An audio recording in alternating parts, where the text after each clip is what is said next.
सर्वांना निवेदन आहे की ठाणे महानगरपालिका आयुक्त, ठाणे महानगरपालिका आणि संपूर्ण प्रशासकीय अधिकाऱ्यांना आणि संपूर्ण निवडणूक निर्णय अधिकाऱ्यांना मी माझं निवेदन आहे की महाराष्ट्र म्युनिसिपल कर्मचारी युनियन महाराष्ट्र राज्य अध्यक्ष या नात्याने मी काही निवडणुकासाठी हरकती दिलेल्या आहेत. म्हणजे निवडणुकीवरची हरकत नाही, तर मागील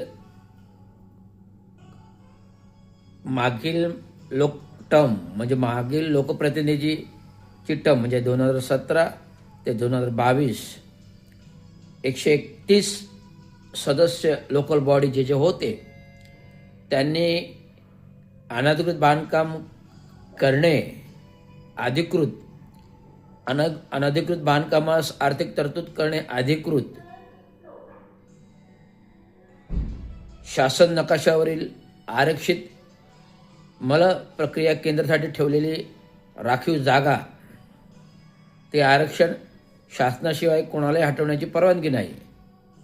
शिवाय गंगूबाई संभाजी शिंदे हॉस्पिटलसाठी मुख्यमंत्री महोदयांनी आपल्या पदाचा दुरुपयोग करून जो काही निधी आपल्या हॉस्पिटलसाठी वापरला त्याच्याबाबत सुद्धा मी या हरकतीचे मुद्दे मला वाटतं 2016, 17, 18 सातत्याने देत आहे. त्यामुळे कालपासून निवडणुकीची प्रक्रिया म्हणजे निवेदन फॉर्म भरण्याची सुरुवात झालेली आहे आणि निवेदन फॉर्म भरण्याच्या सुरुवातीला ज्या 131 लोकल बॉडी सदस्य 2017-22 आहेत त्यांनी या संपूर्ण प्रकारात अनधिकृत बांधकाम करणं, आरक्षित भूखंड लाटणं या आणि गंगूबाई संभाजी प्रशासकीय सेवेचा निधीचा वापराचा ठराव, अनधिकृत बांधकामात ठराव करण्यात आलेला आहे आणि स्थायी समिती पण ठराव झालेला आहे. हे पुरावे लोकल बॉडीचे महानगरपालिकेच्या दप्तरी रेकॉर्डवर आहेत. जर पुरावे आहेत आणि रेकॉर्डवर आहेत तर यांनी अशा प्रक्रियेमध्ये नियमबाह्यता असल्याचे दिसून येत असल्याने त्यांना कुठल्याही प्रकारचं निवडणूक फॉर्म भरता येणार नाही. ही माझी महाराष्ट्र म्युनिसिपल कर्मचारी युनियन म्हणून हरकत आहे.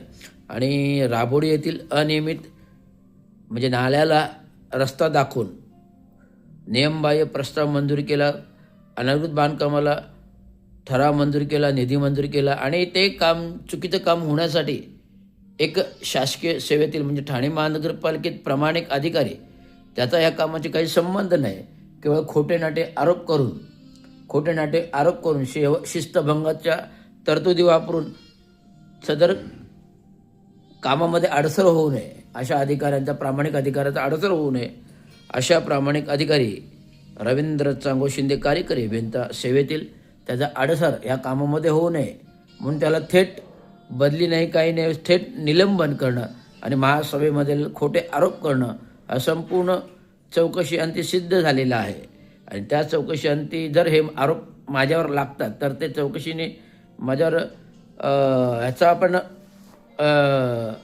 चौकशीमध्ये एक वेतनश्रेणी पण रोखली. याचा अर्थ ह्या गोष्टी घडलेल्या ते सिद्धता होतं. जर मला वेतनश्रेणीचं चौकशीमध्ये सिद्ध होतं, मी बोललो हे सिद्ध होतं, या सगळ्या गोष्टी होतं, याचा अर्थ 131 उमेदवारांनी हा गुन्हा केलेला आहे, त्याच्याविरुद्ध मी बोललो हे पण सिद्ध होतं.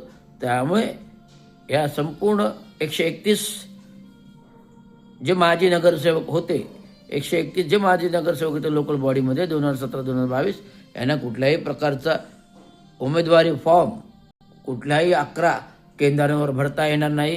ही माझी हरकत प्रशासनाने दखल घ्यावी. धन्यवाद. जय भीम जय महाराष्ट्र. अध्यक्ष महाराष्ट्र म्युनिसिपल कर्मचारी युनियन प्रसिद्धीसाठी धन्यवाद. जय भीम जय महाराष्ट्र.